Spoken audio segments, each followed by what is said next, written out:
Imagine a country burning its own furniture to heat its house. That's exactly the image of Russia at the start of 2026. While headlines focus on winter ceasefires and diplomatic statements, a far harsher reality lies beneath the surface. Vladimir Putin has turned Russia into a giant war machine that can no longer stop without triggering its own collapse. Welcome, everyone. Today we're diving into the inner workings of a system many now call the meat grinder economy. You've probably heard that Russia's GDP is holding up, even growing despite sanctions, but here's the trap. This growth is artificial. When a country spends billions producing shells that explode in a few seconds on the front line, it creates GDP on paper, but it creates no real wealth for its citizens. This is an economy of instantaneous consumption. Every tank produced, every missile launched is an investment lost for schools, hospitals, and civilian infrastructure. Russia has entered a cycle in which it must keep producing for war to prevent its factories from shutting down. It's an engine running at full throttle, but without brakes. If the war stops tomorrow, millions of workers would fall into a total economic void. But it's not just about money, it's also about blood.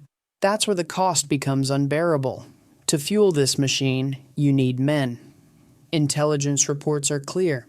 Russia is losing around 35,000 soldiers each month, between the dead and severely wounded. To give you a sense of scale, that's the equivalent of a mid-sized city disappearing every month. But the real problem for the Kremlin isn't just moral, it's structural. Every man sent to the front is a man missing from industry.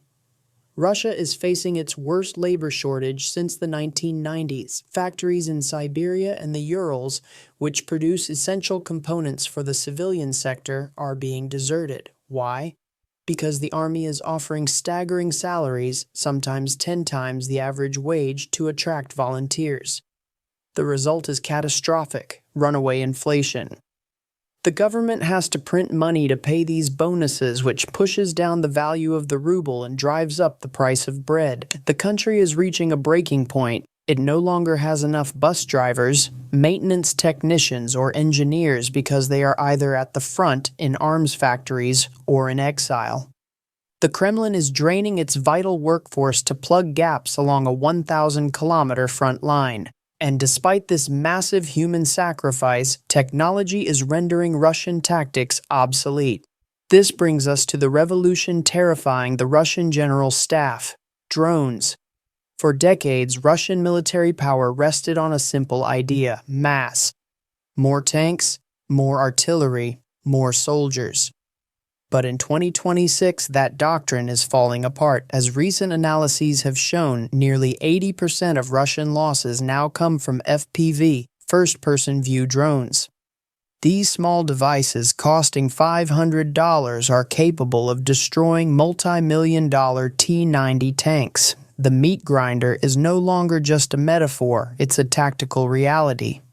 Ukrainian drones have created a technological exclusion zone. They block any mass movement. Whenever a group of Russian soldiers tries to advance, a reconnaissance drone spots them, and within minutes, suicide drones strike.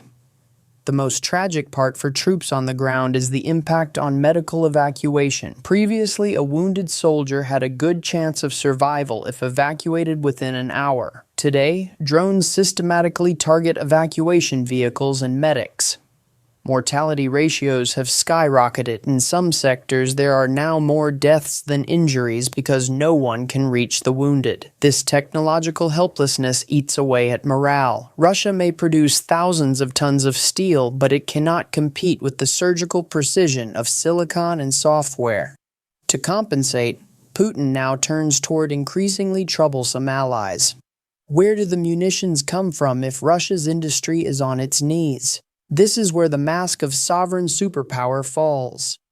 In 2026, Russia is no longer waging this war alone. It survives thanks to a logistical lifeline from Tehran and Pyongyang. What we're seeing is the massive outsourcing of death. Iranian Shahed drones, rebranded as Jaran, have become the backbone of attacks on Ukrainian infrastructure, allowing Moscow to save its expensive precision missiles. But the most staggering example is North Korea. Millions of shells, often poor quality but deadly due to sheer volume, are shipped by train across Siberia. Without this support, Russian artillery, historically the core of its doctrine, would fall silent within weeks. But this aid comes at a price.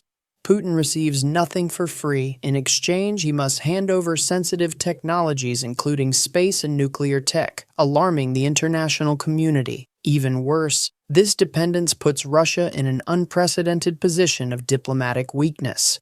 The Kremlin is no longer the leader of a bloc, but the desperate client of pariah regimes. If China chose tomorrow to shut down the flow of electronic components crossing its borders, Russia's war effort would stop instantly. Russian sovereignty has become a facade. It now depends on the goodwill of its neighbors to fire a single shell. While the guns thunder, another battle rages in the supermarkets of Moscow and St. Petersburg, the battle of wartime inflation. To finance this conflict, which costs billions of rubles each day, the Russian central bank has been forced to raise interest rates to record levels surpassing 20%. Why? To prevent the ruble from collapsing entirely. But for the average Russian citizen, this means one simple thing: life becomes unaffordable. Prices for butter, eggs, and meat have soared, sometimes forcing authorities to station guards in stores to prevent theft. This is the paradox of Putin's economy. There is work for everyone in tank factories, but the money earned loses value faster than it can be spent. The tacit social contract that once bound Putin to his population, I provide stability, you give me silence, is broken. The middle class, the group that traveled and consumed Western goods, has disappeared. It has been replaced by a subsistence economy where the state is the sole employer.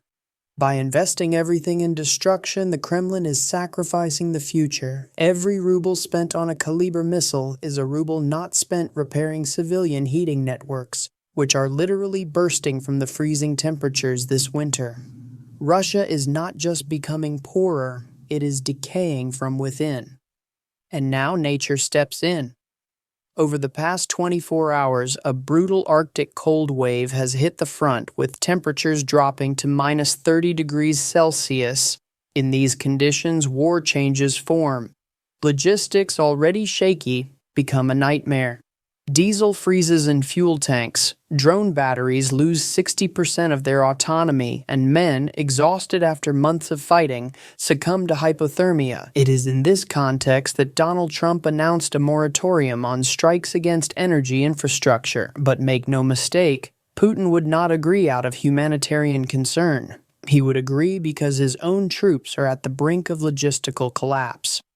Moving ammunition, food, and fuel over icy roads under a hail of Ukrainian drones has become nearly impossible. Cold is an impartial judge. It exposes the weaknesses of Russian equipment, poor quality boots, gun lubricants that solidify, and a lack of mobile heating units. Meanwhile, Ukraine, supported by Western aid, has stockpiled generators and high-performing thermal gear. The Russian soldier in his trench is often left on his own. This winter truce may be the last breath the Kremlin desperately needs to avoid widespread mutiny driven by inhuman living conditions. But time is short. Spring will bring a new challenge: the arrival of Western security guarantees. While Russia exhausts itself, Ukraine is consolidating its foundations. This is the pivotal shift of early 2026, the formalization of security guarantees by the United States and its European allies. This is no longer occasional aid, it is a long-term defense architecture. For the Kremlin, it's the worst-case scenario. Putin bet on Western fatigue, but this Kiev wall proves the opposite. These agreements allow Ukraine to secure its airspace with next-generation air defense systems and, crucially, to relocate its own drone and missile production to its territory, shielded from strikes. In short, Ukraine is becoming an autonomous military hub. Time, once Moscow's ally, has turned against it. If Ukraine holds its lines while receiving a steady flow of technology, Russia's numerical advantage becomes irrelevant. Putin faces a dilemma. continue a war he can no longer win through brute force, or accept that Ukraine is now definitively anchored in the Western sphere. Every additional month of combat strengthens that alliance, making the cost of Russian aggression wildly disproportionate to the minimal territorial gains achieved in mud and cold.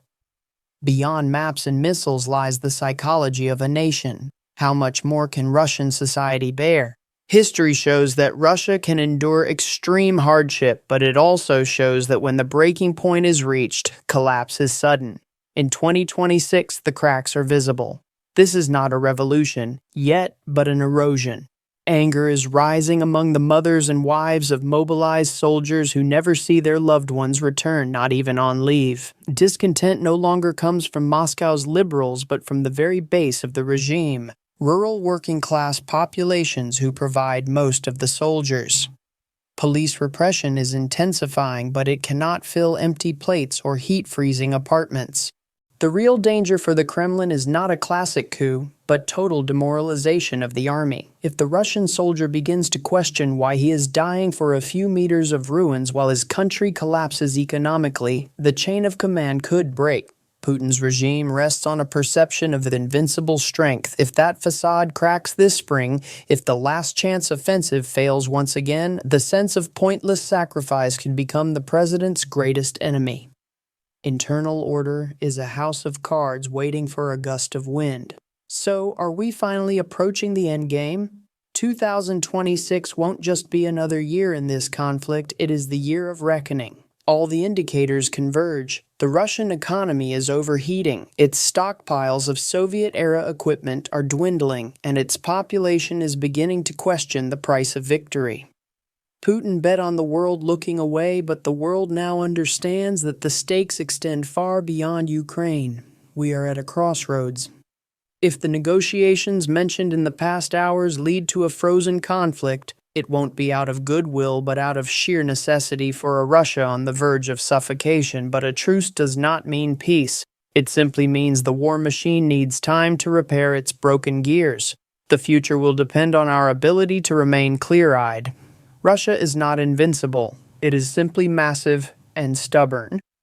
But as we've seen throughout this analysis, even iron giants rust when exposed too long to rain and cold. Thank you for following this analysis to the end. Your attention is what keeps these in-depth breakdowns alive, and now what do you think? Will 2026 bring the end of the fighting, or are we merely in the eye of the storm before another tempest? Share your thoughts in the comments, I'll read them all. Don't forget to subscribe so you don't miss any geopolitical updates. See you soon.